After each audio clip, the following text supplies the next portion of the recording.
अस्सलाम वालेकुम वरहमतुल्लाहि वबरकातुहू। This is sir Naseem Zulfiqar. और आज इस वीडियो में मैं जो है वो यूनिवर्सिटी ऑफ कराची का जो एंट्री टेस्ट होने वाला है 3 दिसंबर को, तो उसमें जो क्वेश्चंस हमारे पास इसके अंदर आस्क किए जाएंगे, तो उसके लिहाज से जो है वो सेल्फ असेसमेंट टेस्ट जो है वो एक कंडक्ट हुआ था, जो हर साल होता है।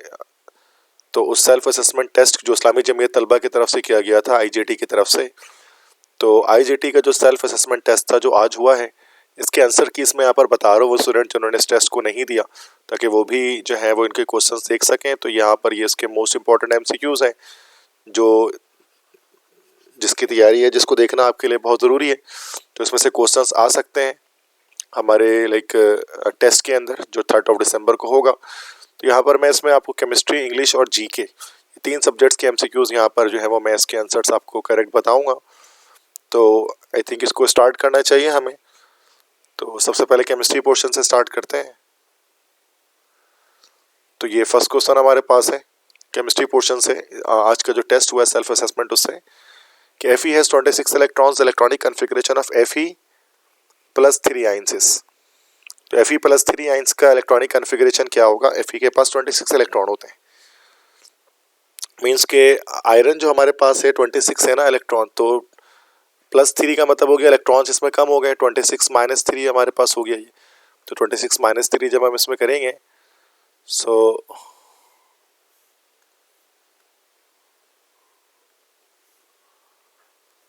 -3 करने पर ये हमारे पास 23 हो जाएगा, ठीक है। तो हमारे पास टोटल 23 इलेक्ट्रॉन्स हमें यहाँ पर पुटअप करने पड़ेंगे। तो ये हो जाएगा 1s2, 2s2, फिर 2p6, देन उसके बाद 3s2, then 3p6, then 4s2, यहाँ तक 20 हो गया, ठीक है। 4s2 तक हमारे पास जो है वो 20 हो जाएगा। उसके बाद 3d पर हम यहाँ पर जो है वो 3 लगा देंगे, तो 4s2 3d 3 हमारे पास होना चाहिए। तो 4s2 3d 3, तो यहाँ पर बी ऑप्शन हमारे पास करेक्ट होगा। 1s2, 2s2, 2p6, 3s2, 3p6, 4s2 और 3d 3, ठीक है। तो 23 इलेक्ट्रॉन्स यहाँ पर हमने पुटअप कर दिया Fs आयरन प्लस 3 आइंस के अंदर। क्वेश्चन 2 है the correct order of reactivity of halogens is dash. Halogen का ऑर्डर आप जानते हैं जो है वो क्या होता है? F2 मोर रिएक्टिव हमारे पास होता है क्लोरीन से, और क्लोरीन ज़्यादा रिएक्टिव होता है ब्रोमीन से, और ब्रोमीन ज़्यादा रिएक्टिव होता है आयोडीन से। तो इसका बी ऑप्शन हो जाएगा। F2 is greater than Cl2, Cl की रिएक्टिविटी ज़्यादा है ब्रोमीन से, ब्रोमीन की ज़्यादा है आयोडीन से। क्वेश्चन 3 है IUPAC name of this compound. IUPAC name लिखना है इस कंपाउंड का, तो नंबरिंग हम यहाँ डबल बॉन्ड से कर देंगे, दैट्स 1 2 3 4, और ये हमारे पास हो जाएगा दिस इज 1 ब्यूटीन एंड 3 आइन। तो आई थिंक ये नेक्स्ट पेज पे नंबरिंग अगर हम यहाँ से करेंगे, दिस इज 1 2 3 4, चूँकि डबल बॉन्ड की प्रायोरिटी है, दिस विल 1 ब्यूटीन एंड 3 आइन, ब्यूट 1 इन 3 आइन। यस, ए ऑप्शन इस तरह से भी लिखा जा सकता है। क्वेश्चन 4 है दोस्त compound which have any atom other than carbon as a member of ring are called as. इनको हम लोग हेट्रोसाइक्लिक कहते हैं। तो हेट्रोसाइक्लिक कंपाउंड, तो हेट्रोसाइक्लिक कंपाउंड वो कंपाउंड्स होते हैं जिनमें रिंग के अंदर कार्बन के अलावा कोई दूसरा एलिमेंट भी मौजूद होता है। 5 है replacement of hydrogen by NO2 group. अगर हाइड्रोजन की जगह NO2 ग्रुप आ जाए, this is called nitration, C option. Question 6 है which is a weak nucleophile. इनमें से कौन सा एक वीक न्यूक्लियोफाइल है? OH, BrNH3, Br2, ठीक है।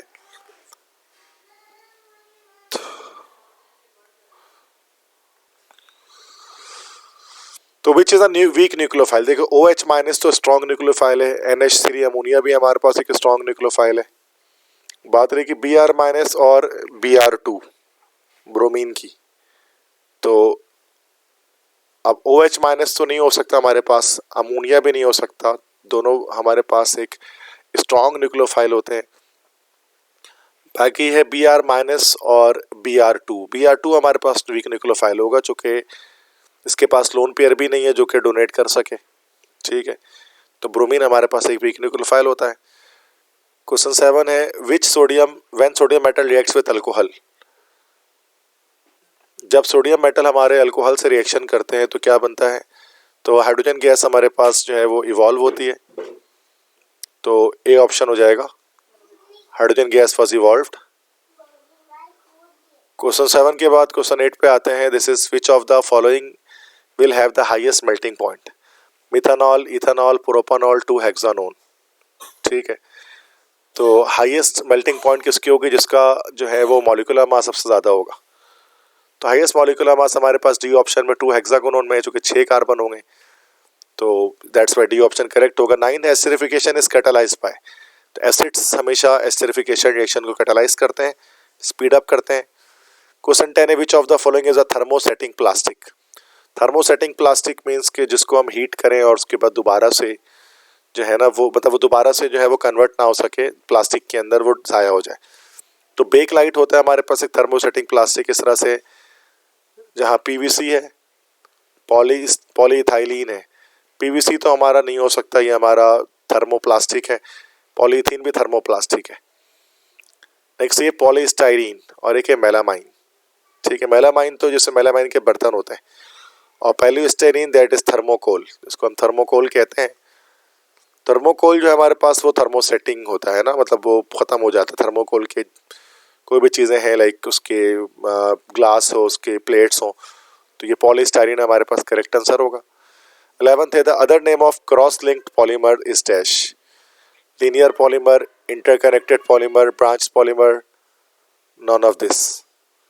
ये हमारा out of the Sindh board उन्होंने यहाँ से क्वेश्चन दिया हुआ है। क्रॉस लिंक्ड पॉलीमर को और क्या कहा जाता है, इस लिहाज से देख रहे हैं तो इसमें यहाँ पर हमारे पास हो जाएगा इसके अंदर दिस इज के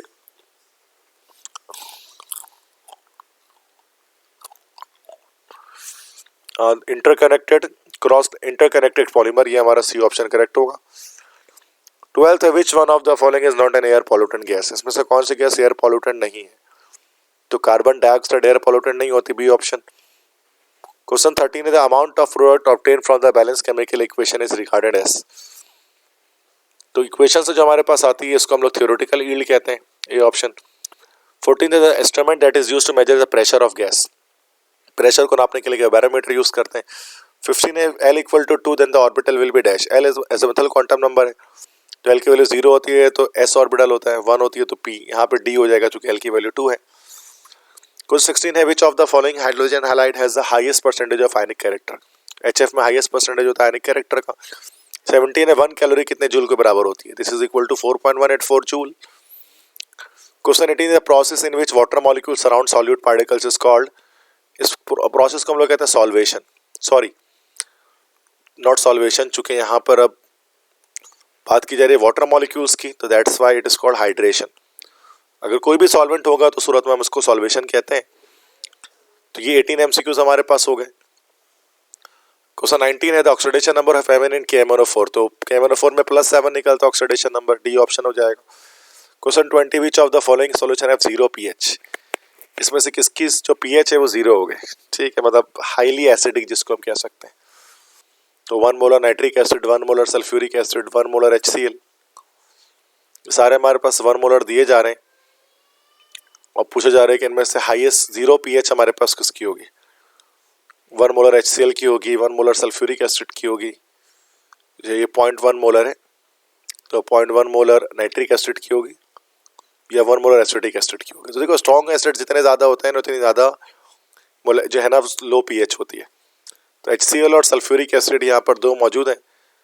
तो हाईएस्ट आपको पता है कि एसिडिक कैरेक्टर हमारे पास सल्फ्यूरिक एसिड का होता है, तो यहाँ बी ऑप्शन हो जाएगा 1 मोलर H2SO4। क्वेश्चन 21 है, the change of concentration of reactant and product in a unit time is called? This is called rate of reaction. 22, which of the following is a member of D block? D block का member इसमें से zinc है, A option. 23, which of the following form normal oxide? Normal oxide हमारे पास बनाता है lithium, बस normal oxide बनाता है, बाकी सोडियम पर ऑक्साइड बनाता है, पोटेशियम सुपर ऑक्साइड बनाता है। 24 है, विच of the following has highest density? सबसे ज़्यादा डेंसिटी किसकी होगी? जिंक है, निकल है, ऑस्मियम है, कॉपर है। तो ऑस्मियम की इन सब में से जो डेंसिटी होगी वो हाईएस्ट होगी, बी ऑप्शन। ये डेंस मेटल होता है हमारे पास osmium. 25, bronze is an alloy of copper and dash? Bronze और हमारे पास अलॉय किसका है? कॉपर और डैश का। देखो एक ब्रोंज होता है और एक ब्रास होता है। एक हमारे पास होता है ब्रोंज और एक होता है ब्रास। ब्रोंज को हम लोग कहते हैं कांसी और ब्रास को हम लोग कहते हैं दिस इज कॉल्ड पीतल, पीतल कहलाता है। तो ब्रोंज हमारे पास जिन दो चीज़ों का अलॉय होता है जब हम ब्रोंज की बात करते हैं, तो ब्रोंज हमारे पास अलॉय होता है कॉपर का। देखो कॉपर तो दोनों में होता है, ब्रोंज में भी और इसमें भी, लेकिन ब्रोंज में क्या होता है कि कॉपर के साथ हमारे पास जो है वो जिंक लगा होता है, ब्रास में कॉपर के साथ टिन होता है। तो कॉपर एंड जिंक यहाँ पर हो जाएगा ए ऑप्शन। नेक्स्ट उसके बाद अब ये हम जो है वो इंग्लिश के एमसीक्यूज देखेंगे केमिस्ट्री के बाद। तो यहाँ पर केमिस्ट्री इंग्लिश के एमसीक्यूज आएंगे, ये आ गए। फर्स्ट एमसीक्यूज है, I promise to dash you in all circumstances. I promise to stand up with you, stand with you, stand by you in all. तो स्टैंड के साथ हमेशा बाय आता है। I promise to stand by you in all circumstances, तो ये option. Question 2 है, synonym of alert is dash. Alert के सिनोनियम किसे कहते हैं? वॉचफुल, ये ऑप्शन। थर्ड है, it's difficult dash reconcile such different points of view. Difficult के साथ टू आएगा, it is difficult to reconcile such different points of view. Fourth है, I take down my notes carefully means to hide, to remove, to publish, to write down. Take down मतलब like write down, लिखना।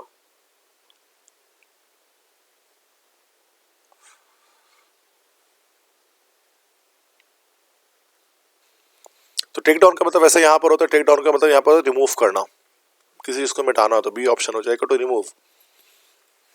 Question 5 है, synonym of brief is. Brief मतलब होता है मुख्तसर, तो इसका हो जाएगा हमारे पास B short, small, short, little, limited. तो ब्रीफ मतलब शॉर्ट होगा, मुख्तसर। क्वेश्चन 6 है, bed of roses. A bed of roses के मतलब क्या है? दैट्स एन इजी ऑप्शन, एक ईडियम है ये, this is an idiom, life is not a bed of roses जैसे हम कहते हैं।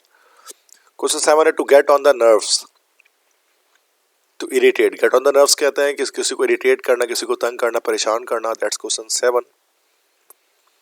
क्वेश्चन 8 है, the synonym of flasco is dash. This is flasco, sorry this is fiasco. तो ये फियास्को लिखा है, not flasco, this is fiasco. Fiasco का मतलब होता है फेलियर, नाकामी। क्वेश्चन 9 है, black and white cow dash grazing the field. Black and white cow मतलब एक ही गाय है जो ब्लैक एंड व्हाइट है, तो इज आ जाएगा, क्योंकि आप ब्लैक एंड व्हाइट मतलब एग्रीमेंट का मिस्टेक है यहाँ पर, तो एक सिंगुलर की बात करें, इज होगा। क्वेश्चन 10 है, can you repair dash computer in Liam's office, it's not working. Can you repair the, चूंकि खास कंप्यूटर की बात करें तो द कंप्यूटर हो जाएगा। क्वेश्चन 11 है, ब्रिंग फॉरवर्ड में सामने लेकर आना, तो produce, show up, clarify, none of this.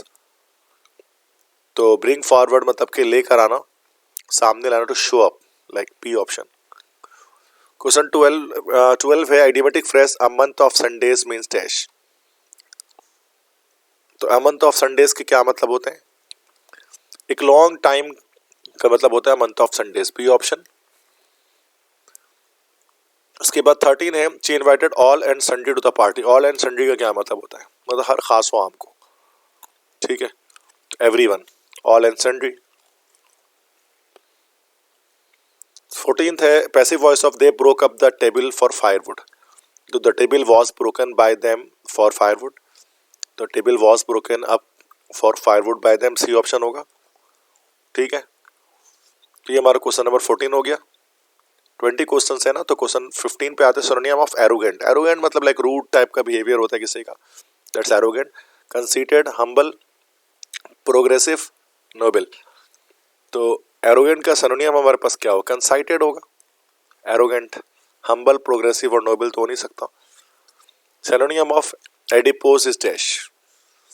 Adipose का सिनोनियम क्या है? एडिपोज का मतलब होता है फैटी, डी ऑप्शन।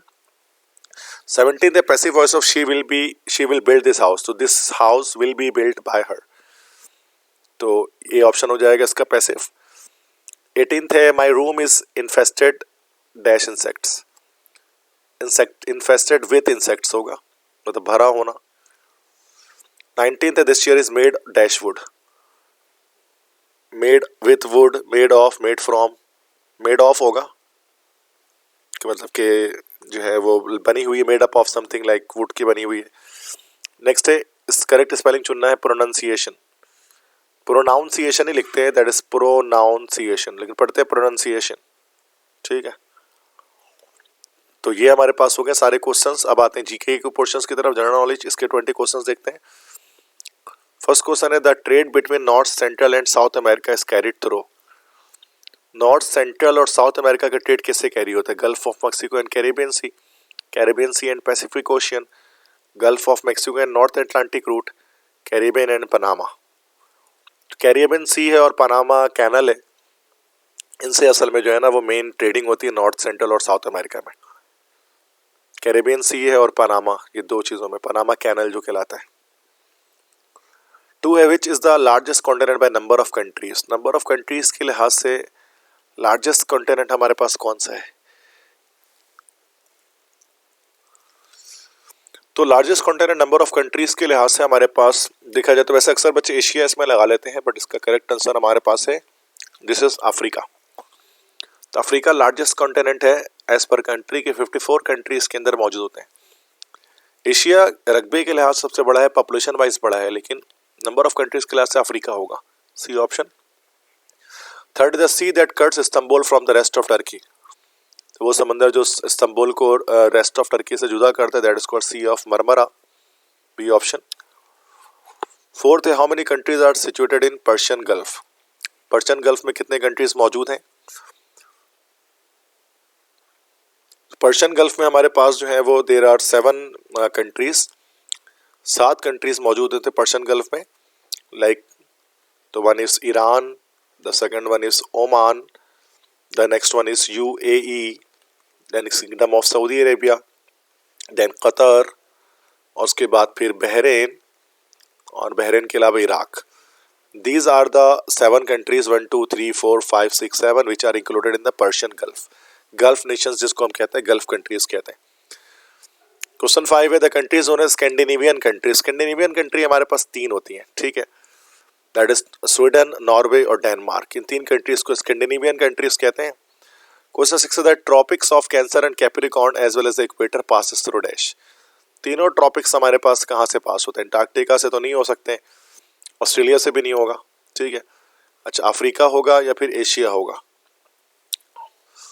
तो जो अफ्रीका है, अफ्रीका में क्या होता है, तीनों कॉन्टिनेंट्स मतलब tropic of cancer, tropic of Capricorn, equator तीनों पास होते हैं इससे, अफ्रीका से।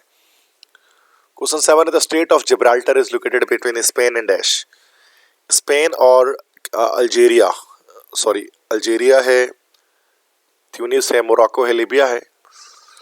तो ये स्टेट ऑफ जिब्राल्टर जो है वो स्पेन और मोरक्को, जिसको मोराकिश कहते हैं, दोनों को अलग करता है, जिसको स्टेट ऑफ जिब्राल्टर या इसको हम जबलुत तारिक भी कहते हैं। तो ये मोराकिश या मोरक्को को और जो है वो स्पेन को अलग करता है, ठीक है। तो ये अलग एक कंट्री है जिब्राल्टर के नाम से, एक छोटी सी कंट्री है।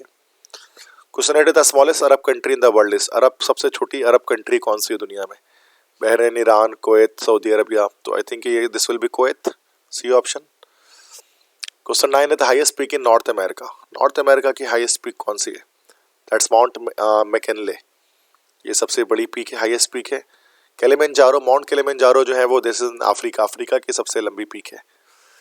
Question 10 lake Victoria is bounded by. Lake Victoria किससे बाउंडेड है? मतलब झील है, झील कीनिया, युगांडा, लीबिया। ये 4 ऑप्शन अलग अलग हमारे पास हैं। तो तंजानिया, कीनिया, युगांडा, ये 3 कंट्रीज हैं। लेक विक्टोरिया अफ्रीका में मौजूद एक झील है, झील विक्टोरिया, जो इन 3 कंट्री से बाउंडेड है, ठीक है। This is question 10। क्वेश्चन 11 पे बात करते हैं the Tasman sea lies between. Tasman sea यकीनन ऑस्ट्रेलिया से बिलोंग करती है, तो कहाँ पर ये लाई करती है तस्मान सी? तो जो ऑस्ट्रेलिया और न्यूजीलैंड के बीच का जो समंदर है, तो वो हमारे पास जो है वो तस्मान सी या तस्मानिया सी कहलाता है, D option. 12th the largest country of south America. South Africa का सबसे बड़ा मुल्क कौन सा है? ब्राजील है, रग्बी के लिहाज से देखा जाए तो। 13th which is the smallest country of Asia in population. Population के लिहाज से एशिया की सबसे छोटी कंट्री कौन सी है? नेपाल, भूटान, मालदीव, वियतनाम। तो पॉपुलेशन के लिहाज से, एरिया के लिहाज से, दोनों के लिहाज से मालदीव्स हमारे पास जो स्मॉलेस्ट कंट्री है, जिसका कैपिटल सिटी हमारे पास है Male. 14 how many Muslim countries are there in Asia. Asia में कितने मुसलमान कंट्रीज मौजूद हैं? वैसे टोटल हमारे पास मुस्लिम कंट्रीज एशिया में 15 ऐसी कंट्री है मुस्लिम कंट्रीज जिसमें जो है पॉपुलेशन हमारे पास 90% अबव है मुस्लिम्स की पॉपुलेशन। तो आई थिंक इसमें से हमारे पास जो है वो कोई भी ऑप्शन हमें यहाँ पर इसमें नहीं दिखता, तो ये 15 इसका करेक्ट आंसर हमारे पास होना चाहिए था। तो there is some mistake in the question. 15 the playground of Europe. Europe का प्ले ग्राउंड हम लोग किससे कहते हैं?